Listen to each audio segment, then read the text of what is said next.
संयुक्त राष्ट्र के 75वें सत्र के दौरान पीएम नरेंद्र मोदी ने बदलती परिस्थितियों के मद्देनजर इस संगठन के स्वरूप और प्रासंगिकता पर सवाल खड़े किए।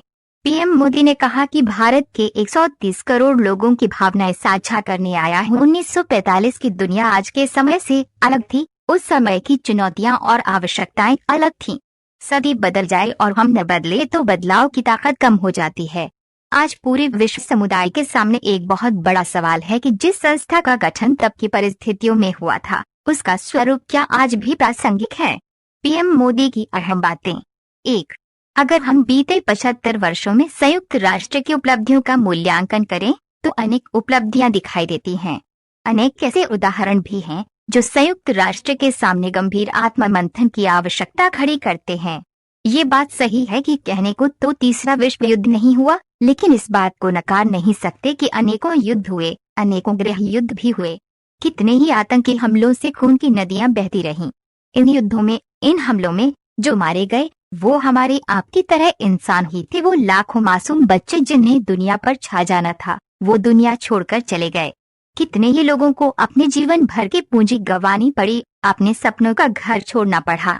उस समय और आज भी संयुक्त राष्ट्र के प्रयास क्या पर्याप्त थे? 2. पिछले 8 से 9 महीने से पूरा विश्व कोरोना वैश्विक महामारी से संघर्ष कर रहा है। इस वैश्विक महामारी से निपटने के प्रयासों में संयुक्त राष्ट्र कहाँ है? एक प्रभावशाली रिस्पॉन्स कहाँ है?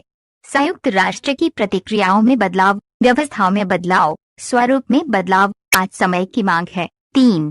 भारत के लोग संयुक्त राष्ट्र के रिफॉर्म्स को लेकर जो प्रोसेस चल रहा है उसके पूरा होने का लंबे समय से इंतजार कर रहे हैं। भारत के लोग चिंतित हैं कि क्या ये प्रोसेस कभी लॉजिकल एंड तक पहुंच पाएगा। आखिर कब तक भारत को संयुक्त राष्ट्र के डिसीजन मेकिंग स्ट्रक्चर्स से अलग रखा जाएगा? 4.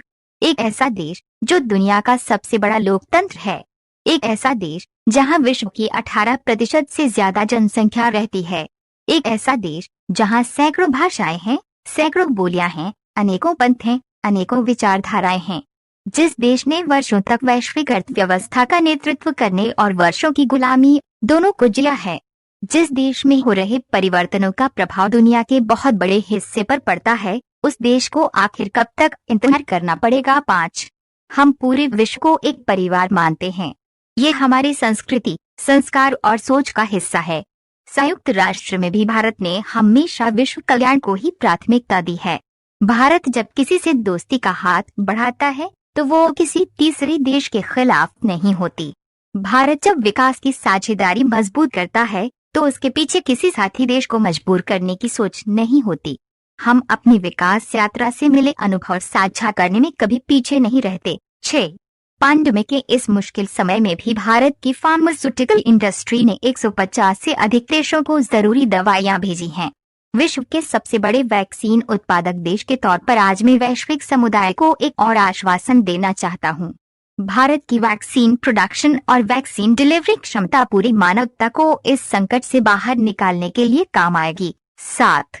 विश्व के सबसे बड़े लोकतंत्र होने की प्रतिष्ठा और इसके अनुभव को हम विश्व हित के लिए उपयोग करेंगे। हमारा मार्ग जन कल्याण से जग कल्याण का है। भारत की आवाज हमेशा शांति, सुरक्षा और समृद्धि के लिए उठेगी। भारत की आवाज मानवता, मानव जाति और मानवीय मूल्यों के दुश्मन आतंकवाद, अवैध हथियारों की तस्करी, ड्रग्स, मनी लॉन्ड्रिंग के खिलाफ उठेगी। 8. भारत की सांस्कृतिक धरोहर, संस्कार, हजारों वर्षों के अनुभव हमेशा विकासशील देशों को ताकत देंगे। बीते कुछ वर्षों में रिफॉर्म, परफॉर्म, ट्रांसफॉर्म के मंत्र के साथ भारत ने करोड़ों भारतीयों के जीवन में बड़े बदलाव लाने का काम किया है। ये अनुभव विश्व के बहुत से देशों के लिए उतने ही उपयोगी हैं जितने हमारे लिए। 9.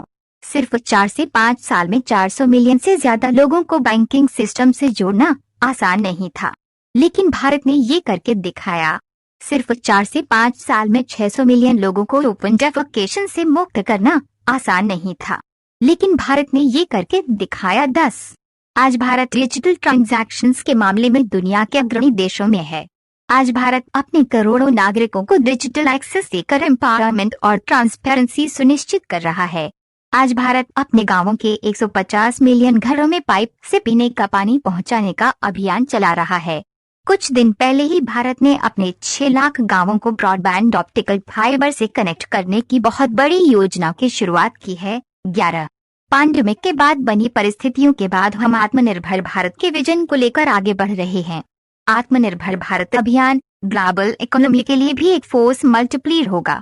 भारत में ये सुनिश्चित किया जा रहा है कि सभी योजनाओं का लाभ बिना किसी भेदभाव प्रत्येक नागरिक तक पहुंचे। 12 विमेन एंटरप्रेन्योरशिप को प्रमोट करने के लिए भारत में बड़े स्तर पर प्रयास चल रहे हैं।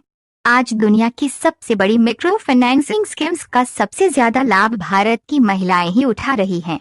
भारत उन देशों में से एक है जहां महिलाओं को 26 वीक्स की पेड मैटरनिटी लीव दी जा रही है।